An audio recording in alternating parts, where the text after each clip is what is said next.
Hello, welcome to Chapter 3 Podcast, the show for readers of science fiction, fantasy, and romance. This is Season 3, Episode 17, and today we are concluding, sadly, our Dark Olympus Readalong, discussing, well, the book isn't sad, it's just sad that we don't have any more to read yet, but we're talking about Cruel Seduction by Katee Robert.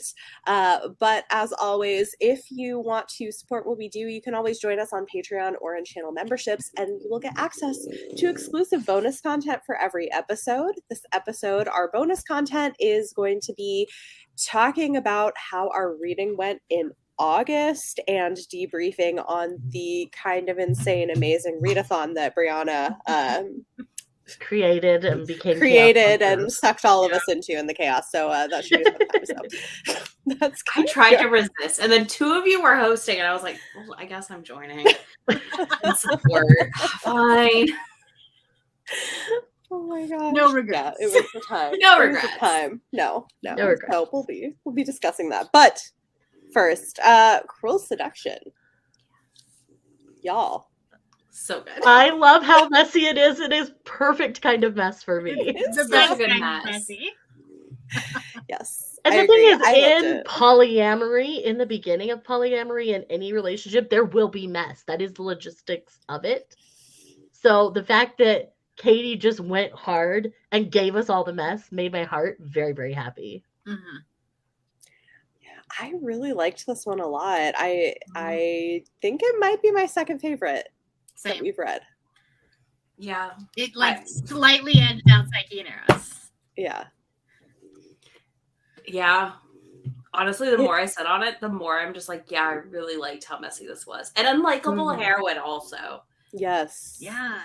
And like committed to the unlikable heroineness of the character. Like in a good way. Yeah. It's just everything.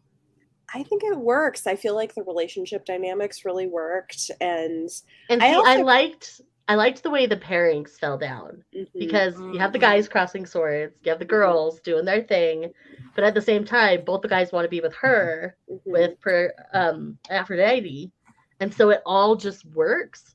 Yeah. Because Pandora doesn't necessarily want to just be with Aphrodite. Like, No. she still wants her freedom.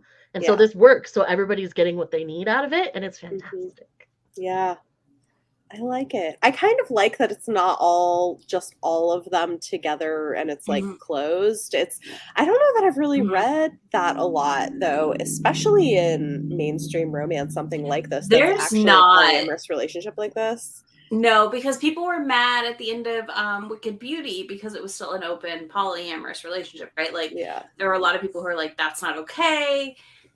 You know, they weren't okay with that. So I feel like we have the same issue here where a lot of readers are probably disgruntled and not like us who are like, heck yeah, this is amazing. Like, this is great. Because I think a lot of readers want like everyone together. Only. Yeah. But for me, the whole point of polyamory is being in a relationship that serves everybody in the way they need it. Because some people thrive in monogamy. I am very much a monogamous person. I get very jealous.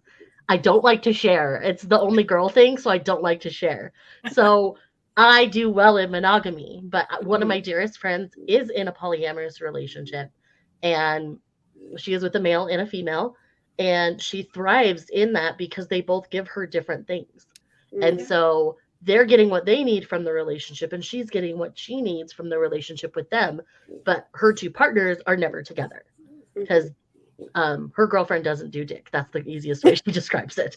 So it's just how it works for them. And watching that just lets me see how polyamory can work. Growing up Mormon, people think of polyamory and like very different. They think of it more like polygamy rather than polyamory, which are two very different things. I don't like when people try to they're not at all the same because they are very much not. Yeah, they're like not the power dynamics are. Oh my gosh! Yeah, exactly. There's no agency in polygamy. No. True. Yeah. Interesting. Yeah, I think it works. I think too, like that. Yeah, I don't know. I just enjoyed them. I thought that she did a good job making all of the relationships fit, and that people had different relationships. You know, that Pandora loved Hephaestus, but like a friend. Mm-hmm. Just It's Yeah, very, like, you solid, can like, love people platonically. I hate Yes. when people think I that's also not a really thing. like that representation because you don't see a lot of books that talk about like a platonic soulmate in that sense, and like loving someone but like not wanting to be in a romantic relationship with them. Right. Yeah. Which is very real. Like, I don't know. I talk about like my friend group talks about like friend soulmates a lot. Yeah. And like finding those people. Versus like, you know, maybe you can have more than one romantic soulmate potentially, and maybe your platonic like friendships can just be, or it's sometimes just more valuable in a different way. You know, it's a different kind of support than a partner can be. So I just think it's interesting. Like I love that we got all I feel like we got all kinds of love represented in this, as far as like siblings loving like each other. And caring for each other, because like we saw that with when stuff went down with Aphrodite and like her brother actually pairing, when, you know, I think a lot of people felt like Zeus wouldn't show up for her in the same way necessarily. Well, especially like, because he didn't show up for Hera. Yeah, that's so true. He has a track record of not showing up. So the fact that he showed up says something. Correct. Yeah.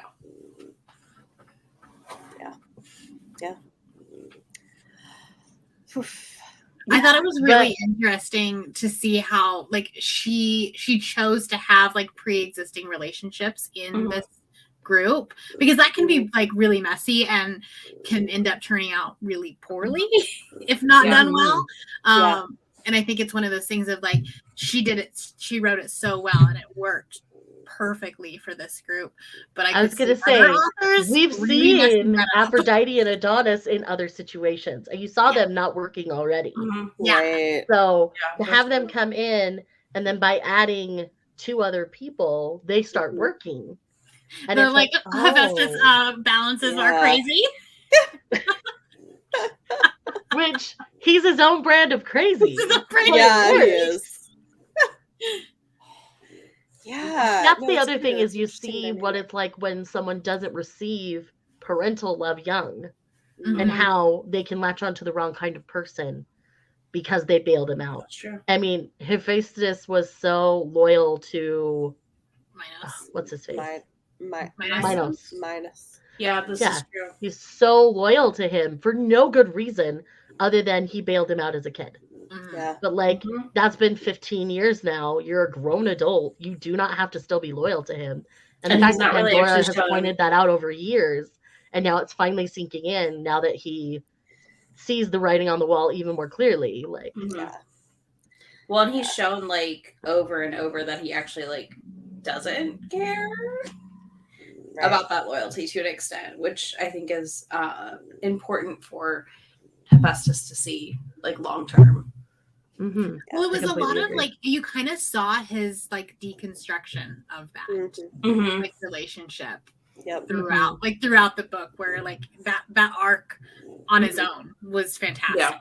And you see the beginnings of the Minotaur starting to see the writing on the wall as well. So the Minotaur's book is coming, I think it's after the next one. It's after the next one. Okay. Yeah, I think it's book 7. And that's with Ariadne. So, you know, he says, I have my reasons, and the reason must clearly be Ariadne at this point. Obviously. Yeah. So that whole family structure is going to fall apart, though. And it needs to, because it's toxic. But that's interesting. I am finding that a political marriage, big buzzword for me. Oh, Yes. Yes. I mean, it's kind of like marriage of convenience, right? Like we have to get married to do this thing or to have this thing happen. But like on a much bigger scale, because there's like consequences outside of just the 2 of you. And when it's political, there's much more likely to be hate sex. And I like to read hate sex. Oh man, reading the hate sex in this book. Oh my gosh, right? Today, right? Like I was just like, I need to pause for a moment. I need a breath. Like I need to take a breath because it was so much. That was definitely one that I was like, I'm really hoping that my AirPods don't go out on me right now because I'm at work. I was very happy. I was just in the house with my AirPods in all day listening to it. I was like, okay, we're safe. I would have been at the stoplight when that happened with someone next to me, just staring at me like, ma'am, what is coming out of your speakers? It's, Don't worry about you know, it's funny because like that's not usually a thing I prefer, but I feel like it makes sense for the characters in this. Well, I think that's why it works so well. Like it Because like works. you knew like that they had to have sex, like to consummate the marriage, right? Right. But you also knew that they like hated each other. So the like way it would play out, I felt like the dynamic there worked extra well in a way because like you knew.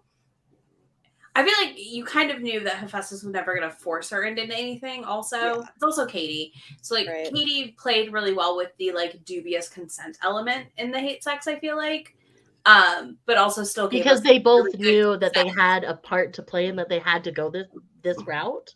Right. But like once they got there, they made it good and made consent a thing. Her describing her wedding dress in the first chapter and being like, I am using this as a tool of seduction. Yeah. I was like, oh, we're in for a ride. Well, and the way she sets it's Aphrodite up, so yeah. Well, and even the way she sets up Pandora with like getting her to the club and then taking the picture in the back, like she just, I love it. Because it gave you the tiny bit of what I loved about Psyche, where she can manipulate social media to do what she wanted. So you get a little bit of that from her in that moment. And then you see Hephaestus fight back with the help of Adonis and using social media to his benefit. And it was just so good. Oh my gosh. Yeah. That's just it. Those little political maneuvering and machinations in this particular one fed my soul. Gave me everything I needed. I've technically read this book twice in the last month. I feel like we got a lot of like come together of the plot also in this book comparatively to the last. It's like we've been building up to a lot of the plot with Hephaestus's family and Minos and stuff.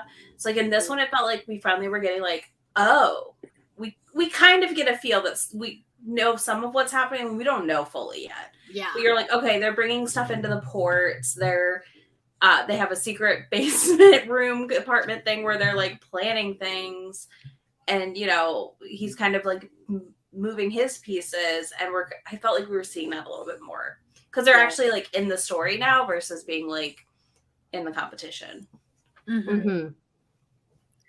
I did still think, and this has been my complaint for the last couple books, they're ending so abruptly.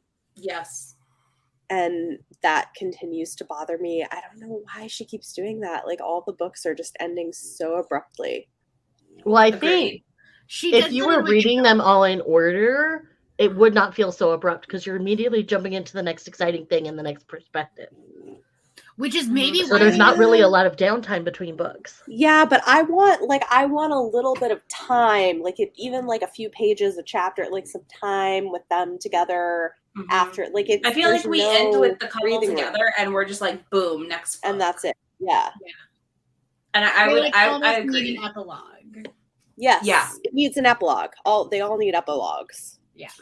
Just tiny ones, because it doesn't have to get. I feel like you could do that without giving away. Like anything. Neon Gods is perfect. Like Neon Gods gives you enough more after. It's just the last this and the last two books that have been. This ended, and I was like, "We're done."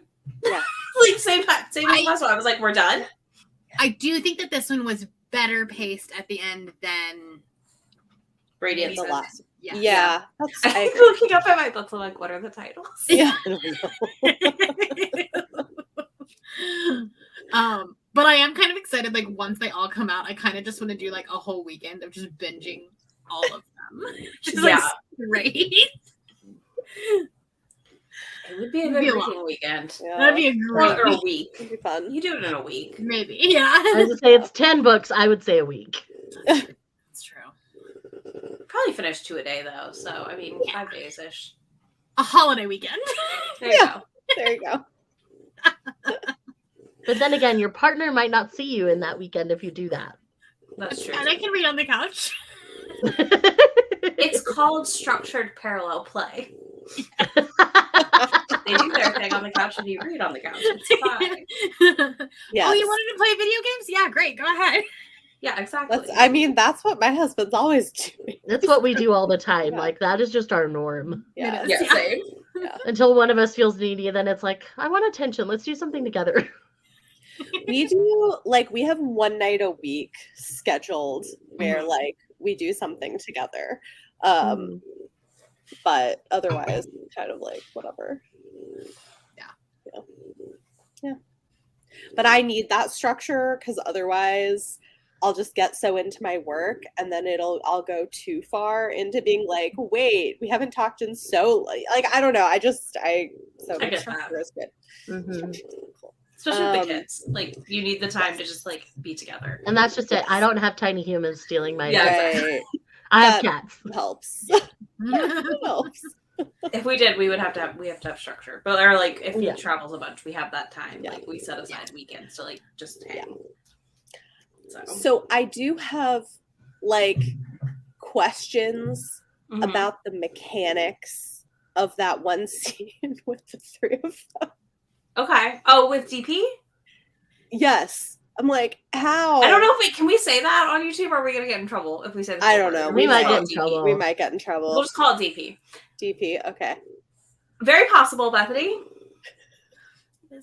Just takes a lot. When you think about that area of a woman, you need lots of lube, but they have pushed something much bigger through it. No, but I'm more concerned. It's more like how do the bodies fit? You know, like okay, that's so a lot of maneuvering. Okay. Sorry, Izzy. Yay! It's my favorite hobby. Explaining things to people that happen in books. I wish I had Barbies right now because we would have the best time. So think of her as in the middle. Okay. One is below and one is up top. So like a missionary and kind of doggy-esque. Does that make sense? I guess that's generally how the positioning would work for that. Mm-hmm. That seems claustrophobic. With how large Hephaestus seems to be, I don't disagree with you. I don't, because you can't be like, but I'm pretty sure it's generally how the mechanics of that one works. But at the same time, it's both Hephaestus and Adonis. Adonis was behind, from what I understand of the position, and Hephaestus was below. Mm-hmm. And so you don't have the person necessarily sandwiched on top of you. They would be back. They're kind of like interesting. Like so it's like an L with her in the middle. Here, I just don't. That's a lot. I feel like that's a lot. Hold on. Okay, she's like this is her, and then she's like it's like that. There's your demonstration. The people listening to this are really gonna have to pop over to the YouTube and see. Right, yeah. The question is, did Katee have the artist dolls when she was trying to write? Had her, Katee 100% had her little Barbie dolls going. Figuring it all out. It's fine. Here, I have 3 pens. 3 pens. So, if Hephaestus is here, Aphrodite's here, Adonis is here. So like, he's pretty far back. Yeah. These two are close, but he's pretty far back. Wow. Does that make sense? And like I guess he could have been like sitting up with her and then he like more okay. Sitting up kind of and You asked, I'm pretty sure that's not how it was. I did. I don't think it was. Usually it's the position. Yeah. I love how you're like usually. Every time I've read it, it's usually the position I described. And my understanding is for that to work is it's a lot of lube and a lot of prep work. Mm-hmm. So. Interesting. Okay. It's fine, you guys. Midnight Rune has Puppy Play in it. I can't wait for that discussion. Oh my. Well, from what Katee keeps saying, at least okay, but at least it's like pretty mild. I once like randomly read a book that had like a more extreme version of it and I was like, what? Yeah, I went into a book not knowing it was actually kitty play, not puppy play, but it was much more extreme than I was expecting. But it actually didn't bother me once I was in it. It was weird for me, but yeah. I've only read it. I would not want to personally experience it, but I am okay reading it. We all know I'll read anything once. Maybe I read it once, and it was so poorly written, so I'm very hesitant. Oh no! It was like a self-pub werewolf shifter. Oh that, like, no! Oh no. This is more like if you want to be a good boy, crawl is how she describes it. Yeah. So it'll be fine. Yeah. I just think it's funny. She's like, there's puppy play. And I was like, oh, Katie. Google searches. Really, you know, she had to explain it though, what she meant by it. She did. I know. People were like, "What?" I know. Okay, so can we talk about the fact that Hephaestus saved Aphrodite, and then there was like caregiving? Like, I loved that moment so much. Yes, because it was multi-layered. Because she had the physical, like, right clean her wounds, bandage her, caregiving. Mm-hmm. Yeah. But then later, when she's not okay and breaking down, and he doesn't know what to do, he does what he can to call in backup. Mm-hmm. And then he just strips down and gets in the shower with her because she's falling apart. And he doesn't know what else to do other than sit there and be there for her. Yeah. Like, and then even though he's constipated at it, he's trying, and I love him for that. Yeah. I also kind of love the fact that, like, Adonis, even though Hephaestus doesn't know, Adonis knows it's a big deal that she can sleep with him. Mm-hmm. Like, literally, like, sleep, like, fall asleep. Like, sleep, not sex sleep, not sex sleep. Yeah. And that I think is interesting that, like, even though there's all this conflict, she feels safe enough that she can sleep with him. I love that though. Like, I thought that was because at her core, she knows that he won't do anything to her very early on. Yeah. That was the part I think I liked the most. As much as they hated each other, neither one of them was like going to like murder the other one necessarily in the shared space. Mm-hmm. I also really liked towards the end when like they found out that like they were both trying to, like, the partner was going to get murdered by either political party. And it went very quickly from, oh, I don't want to be a widow to, wait, I actually love him.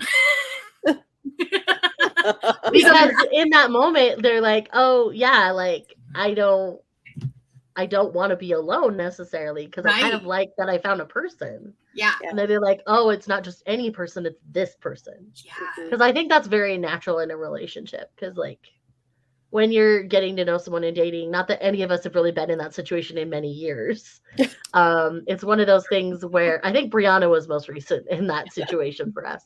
But it's been years. So it's one of those things where as you're dating, you're like, okay, if this person went away, would I be okay? Like, I at least went through that when I was dating. It's like, okay, if this person wasn't in my life, would I be okay? And that let me know how invested I was in the relationship. And that realization when you go, oh, I would not be okay. It's like, oh. Like, crap, when I did not experience this. Yeah, when my partner and I were dating, there was a 13 years, we're just here hanging. Izzy's like, no. Yeah, there was a point where me and my now partner were dating, and it got to a point where they told me they didn't feel anything when we kissed. And so I legitimately had to evaluate everything and if I would be okay if I lost this person. And I was not going to be okay. And thankfully, he had other emotional things going on. That's not mine to share, so I won't. But we worked through that. And now we're happily married, been together almost 10 years now. So. It is true though. Like, it did show development and growth. That doesn't mean I don't actually like love my partner. We're just we're weirdos. Like, I'm not gonna lie, but we just kind of ended up here, and it's been growing together, not apart situation more than anything, right? At this point, and yeah, I think that you got to see them like grow together. Yeah, that's like my favorite. That's one of my favorite thing in romance books. Often is seeing the couple grow together. To like get to the point of being like in love and or getting married or whatever their future is. So like I think Katie handled that really well, especially with the polynot situation, because like you had, there's a lot of relationships going on at the end of the day. But like Aphrodite and Hephaestus are the middle core relationship kind of, and then we have like our little splits off. Yeah. I really liked the relationship with Pandora. I loved the dynamic was just fun. She was really fun. Yeah, because Aphrodite doesn't let herself be herself with many people.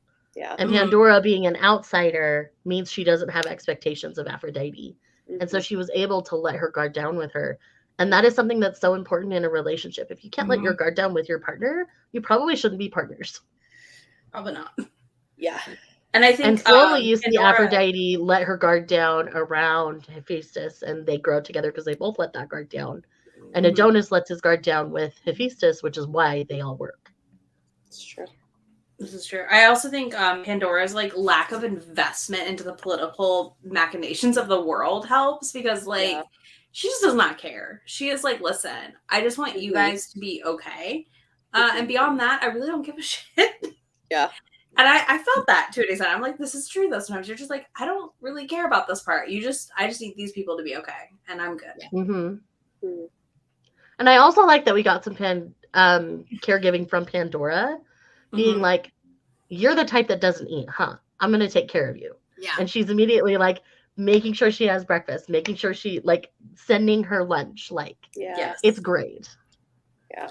Well, especially because I feel like she's not somebody who normally gets taken care of. You know, she's usually been the one to keep things together. This is true. I like that. I also really appreciate that Pandora was like still kind of like she was considered an equal in that, like not only in that group but just in like her POV, because it would have been really easier to make her more of a minor character because she's not one of the 13 and she's not part of like the closed, like the triad.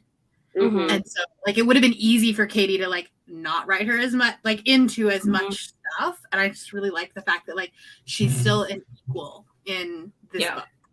Yeah. Great. Well, it also seems like from a lot of things I've seen, often when you have these sort of extended polyamorous relationships, there are important relationships between people who are platonic with each other too within those groups. And so I think here you see that part of it's built in because she and Hephaestus have been friends, but at the same time she starts to build that with Adonis too. Yeah. So I appreciate that you start to see that building as well, so that they're all there to take care of Aphrodite.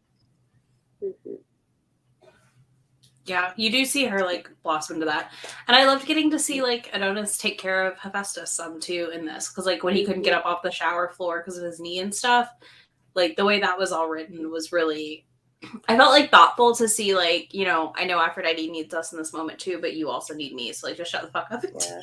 Well, like even like when Hephaestus wants to like go down on Adonis is like, let's not do this here, your knee. And he's like, I don't care. I want your cock in my mouth. Yeah. Oh, that was such a good scene. Perfection. Oh my gosh. Like their scenes together gave me life. I loved their scenes together. So good. Like, they were so well written. I appreciate how well Katee can write a sapphic scene that I'm like head over heels for. And then turn and writes that, and I'm also head over heels for it. And I don't feel like I don't feel like I'm missing anything because I'm getting the best of all the worlds here. Yeah. And I feel like she's not just like doing it in like a fan servicey kind of way when she's doing male either, which is something you run across with females writing male relationships sometimes. Yeah. And I don't feel that with Katee's stuff, which is why I appreciate when it's there and it's done well, because I don't get that a lot with females. There's so much care in those scenes. Yeah. Yeah. Yeah, and it's like based on the characters. Yeah, it makes sense. Always makes consent sexy. Like even if it's just a pause, waiting for the person to let you move forward. Like it's there, it's clear. Yeah. I do love how much consent is in these books. I appreciate that a lot. So the other thing, I mean, well, okay, I guess I'll say, do y'all have other thoughts on the main narrative that you wanted to share? This one was much more focused on the relationships. I do like that the macro plot did pick up immediately where we left off in the previous one, and we see the fallout of what happened in Radiant Sin, where the city now knows about the claws and they're all trying to take everybody out, which leads to opportunities to build this bigger poly relationship. So I think it's a very well timed poly relationship for the series. So it worked well for me. I do think that the pacing, though, I mean, even though it is really focused on the relationship, the pacing of this book felt really natural. Like, you have a lot of relationships that are happening in here, which means you had a lot of steamy scenes, but yet I didn't feel like it was overpowering the politics. I agree. Mm-hmm. Yeah. That makes sense. Yeah, I can see that. Yeah. It had a really good balance of macro plot really and did. relationship. It did, which is hard to do, and I feel like getting all of the character perspectives in there too. Like that's a Because we felt like that lot to suffered a manage. little bit in not a lot of radiance pages, in really. politics No, and the party. It's and what was under going on. 400 pages. Like, I think it's actually one of the smaller ones in this series. it's pretty impressive It that felt she was like it able to do so this. fast, so that would not. I surprise wonder me. if it's because of the way that, like, especially the first scenes were very politically motivated. So it kind of felt like you were getting politics and smut in the same scene. So it just really balanced it out. Maybe. I could see that. That could help it. And with it being a political marriage, Right. that does help as well. Basically, Yeah, what I'm trying to say is that Katee is a genius, and Yeah, because a lot of will it is read like them. anything she writes. Well, and like them just getting to know each other is unpacking some of the political Yeah, that's true. background. So Exactly. yeah, I think it works. It's smart. So the other thing is, before we got on here, I was like, "Did you read the bonus scene?" So everyone stopped and we read it. So this is in the Barnes and Noble exclusive edition, but I think Katee also made it available to their patrons And on her newsletter, if you go on her website and click newsletter bonuses, you can find it there. So right. But there is a brief scene that is Harry's and Zeus's wedding night, and it is Harry and Zeus's wedding night. It's so good. I cannot wait for this book now.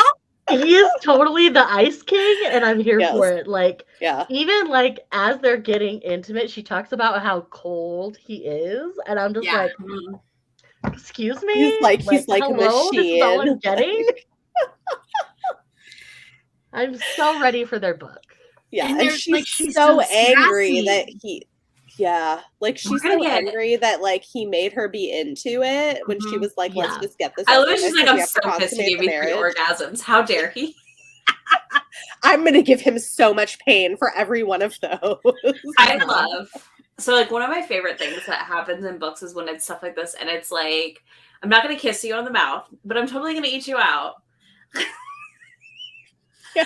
And then I was just like, I finished it. And I was just first thing that went through my head is like, oh, I thought Cruel Seduction had good hate sex. This is gonna have even better hate sex. Oh my gosh, yes. And the thing is, like, it's very mechanical in the beginning. Like, she immediately just like starts stripping, not even trying to do it sexually. She just does it, and he just stands there and watches her do it. And then once she's done, he comes in and basically does the same thing, and I'm just like, okay, I get you. All right, let's go. Yeah. It's interesting too because he seems like subtly disappointed that she just wants it to be this like formal exchange. Because he's like, fine, if you don't want softness, I won't kiss your mouth, but we're gonna do this my way. Are we going to find out that Zeus is actually a cinnamon roll? Of course we are. He might be. He's also like our short king. Like, he's not giant. He's gonna be our short king who's a cinnamon roll and will burn the world for her. Because he'll fall in love with her. I like it. Like, that is who he's gonna be. And probably he has childhood trauma that made him feel like he had to hide his softness. Oh, he's definitely gonna have childhood. Oh, completely. We know who this his is why father he was. will be a cinnamon roll to her. Yeah. I also loved this. This isn't in the Zeus and Hera thing, but it's going back to the Zeus. They mentioned Hercules. Yes. I love that they talk about Hercules. Yeah. It makes me happy. From Wicked Villains. But it's always so cute how they'll just like, she just like drops him in, and I'm like, oh yeah. Yeah. He's just over there in his little throuple, thriving. Living his best life. I still theorize, I know we didn't get this information yet, but like my theory is still that whoever's running the show above Midas is Circe. Oh. That's my theory. He did mention something about the benefactor or yes. So that's my theory. See, my theory I have Circe. other theories. Oh. But they're not necessarily, they're like adjacent to yours. Okay. I think we have met the benefactor, but they are not going by their true name at this point. Because there's a certain person we've met that has, quote unquote, been kicked out of Olympus, and some things that make me feel like this is a thing. Interesting. We'll see. I'm very ready for this review. So it very well could be Cersei, but they're going by a different name at this point. That's my theory. Yeah. Completely a theory. Katie, do not write what I say. To do whatever you're going to do, because I'm sure it's wonderful. I feel like Katie's the type of person that if someone did guess the theory, she would change it. That's true. This is true. I also feel like she's already on edits for like the 7th book, I think. Yeah. Like these all of these are going to be written and done like 2 years before they're all out, I feel. Because we've got like 3 at the more rate years. she writes and the rate she puts out things, like that wouldn't surprise me at all. Yeah. But with her starting a whole new series, I'm afraid it's going to take longer now. No. I think it's going to be 2 I just a want year, her to come and back one to of them Sabine Valley, because I pirates a year. love the Sabine Valley books. Yeah. But like, she doesn't have it in her right now, so I'm not going to force it. But I just love the Sabine Valley books. I think they're great. I haven't read those ones yet. See, I was reading them as they came out, and then she's like, I'm not going to be writing these for a long time. I'm like, oh, I'm so sad. I don't think they sold well either is part of it. And I know indie. I would agree. Market, you know? But now that people are a little more used to her writing poly, they might be more open to it. Because they're all at least thruples. Because it's her 7 brides for 7 brothers, but it's thruples. I do love a thruple / anything multiples. We love anything poly. Just all of it. Give me the why chooses. Like, let's go. Yes. So yeah. Oh, all right. Anything else before we move on? I think that's it for Cruel Seduction for me. I think I've said everything I want to say. I think so too. I feel like they prepped Eurydice and Karen really well. They did. In this book as well. Oh, yes, they did. You're right. I am so ready for Midnight Rain. Or is it Midnight Ruin? It's Ruin. I keep wanting to call it Rain, but it is Ruin. I have it. It's one of them. Because they drop on Edelweiss really early, so I always get them over there.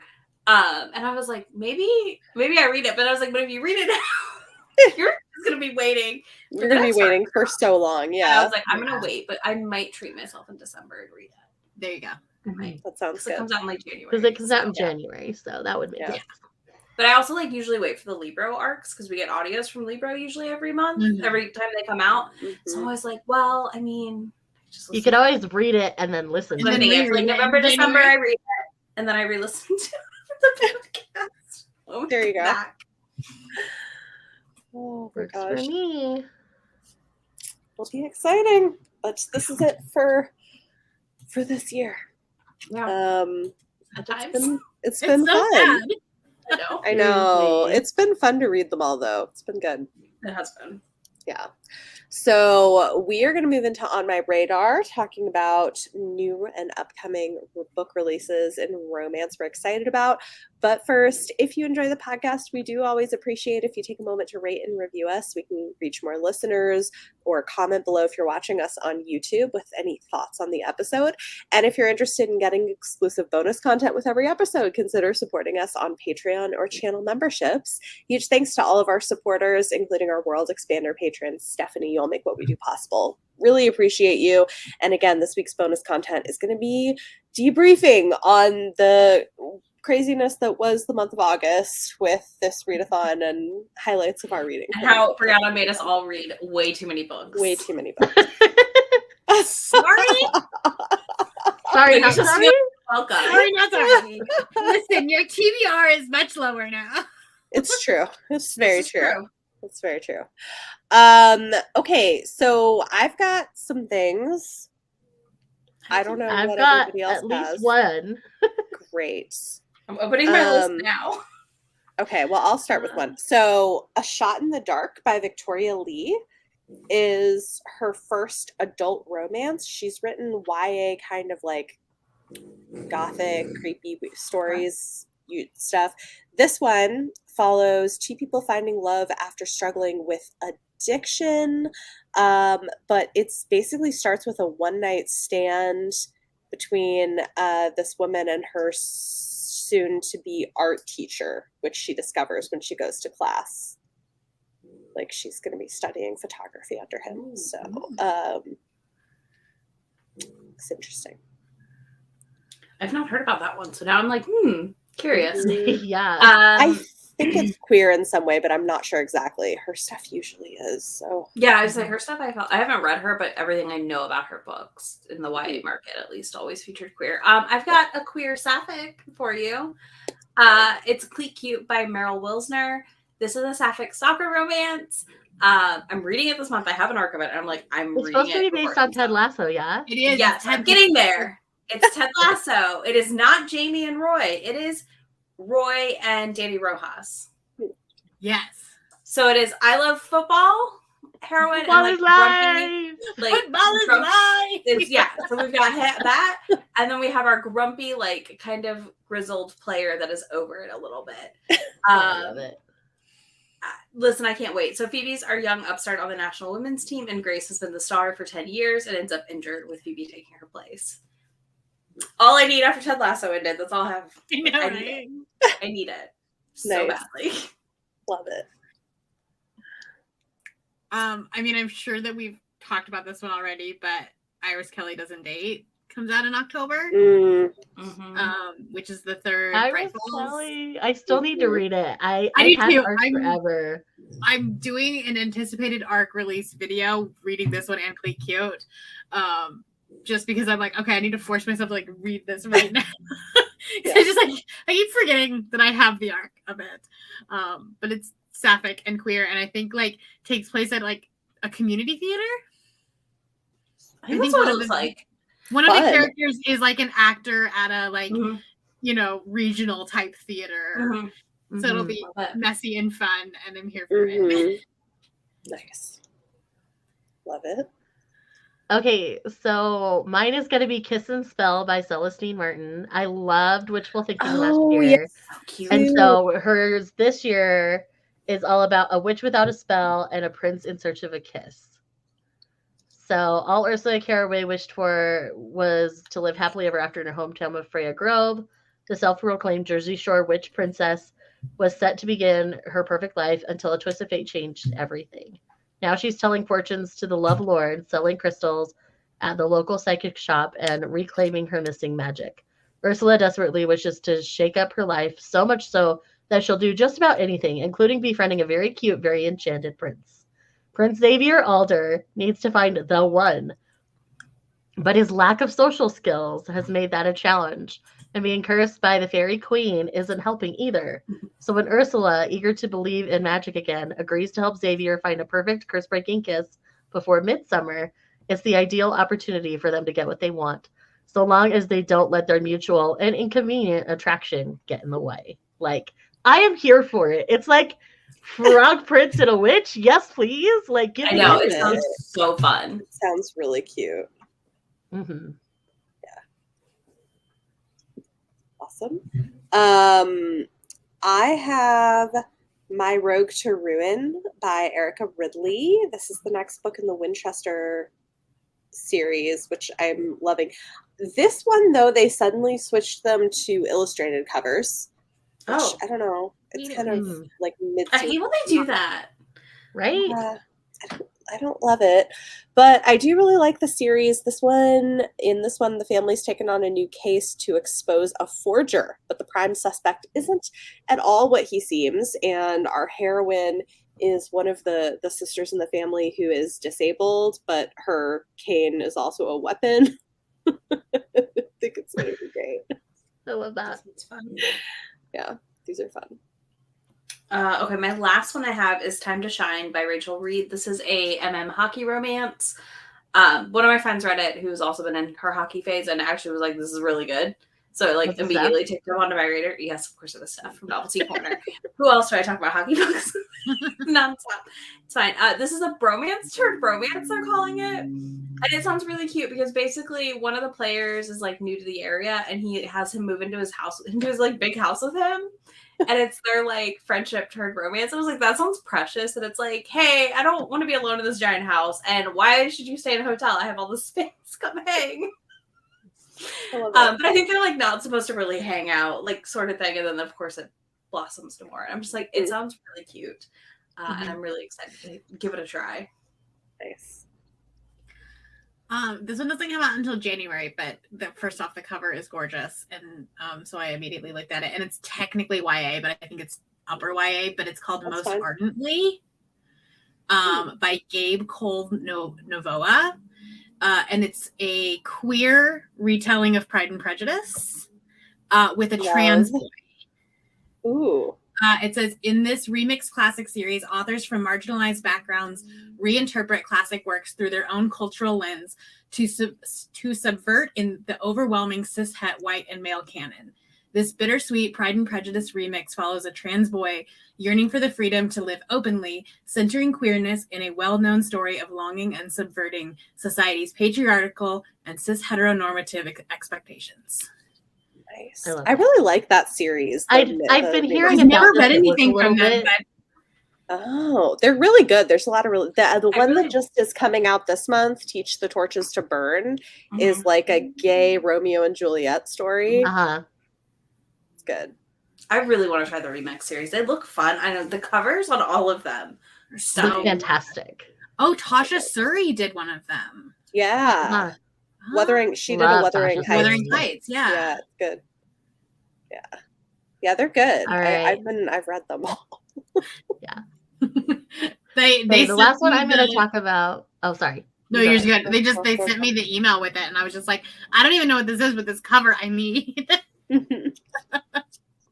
it. Okay, the last one I'm going to talk about is The Pomegranate Gate by Ariel Kaplan. Okay. This is coming out late September. So this is the first adventure in the Mirror Realm cycle. It's a Spanish Inquisition era fantasy trilogy inspired by Jewish folklore with echoes of Naomi Novik and Catherine Arden.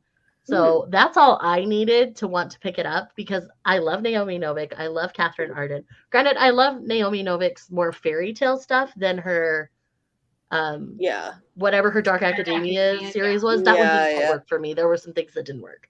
But her other fantasy stuff I love.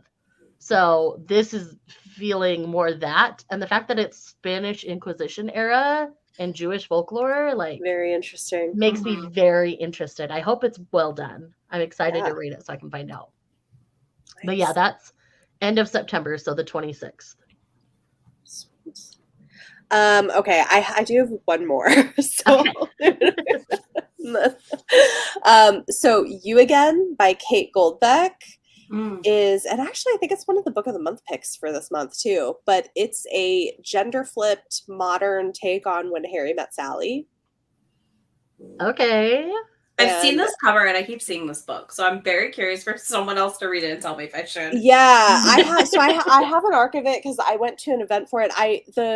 The author, it's funny when they emailed me about it, I was like, that name sounds so familiar. So like the author has followed me on Twitter for years, like before she sold any books, and I recognized her name, and I was like, oh, cool. So yeah, anyway, it looks cool. Actually, I have this because it's on my TBR for the month, but it's very autumnal looking. It is. So yeah, I'm excited to try it. Yay. So yeah, the next episode is going to be September 26th. I will be back with Leanna. We are on a break before we finish out our Witcher read-along. And we've decided, because I didn't know last time I filmed with her, we decided we are going to do an episode on a new book that we both have on our TBR for the month. So we're going to talk about God Killer by Hannah Kaner. Ooh, I'm excited. I'm very excited for this. Which should be interesting. It's a new fantasy novel. I think it's a debut, and it is. But it came out in the UK last year, though. Right? Yeah, that's what Leanna was saying. So she has the UK version, which this reminds me, I should order myself a copy because I don't have a physical copy. I just have a digital one. But yeah. We're going to talk about God Killer, and hopefully it will be good and worthy of doing an episode. It's on but my even if it's September radar to like get to. Yeah. So yeah, it looks really interesting. I'm just pulling it up so I can read specifically. Give me like, okay, so Kissen's family were killed by zealots of a fire god. Now she makes a living killing gods and enjoys it. That is, until she finds a god she cannot kill. Skadi, a god of white lies, has somehow bound himself to a young noble, and they are both on the run from unknown assassins. Joined by a disillusioned knight on a secret quest, they must travel to the ruined city of Glenradon, where the last of the wild gods reside, to each beg a favor. Pursued by demons and in the midst of a burgeoning civil war, they will all face a reckoning. Something is rotting at the heart of their world, and only they can be the ones to stop it. So, yeah, it sounds interesting. Hopefully we like it, but even if we don't, it should be an interesting episode. So, September 20th. I am excited because I have been morbidly curious about this book for so long, and I trust you and Leanna both. So I'm like, I need your opinion, like stat, please and thank you. We'll be here with it in a couple of weeks. So yeah, so tune in for that. Again, this has been Chapter 3 Podcasts. We're your hosts, Bethany and Izzy. You can follow us on Twitter, Instagram, and TikTok at Chapter 3 Podcast, and you can find us on our individual channels. Join us September 26th for our next episode, and this episode's bonus content will be available to patrons in the next few days. Thanks for listening.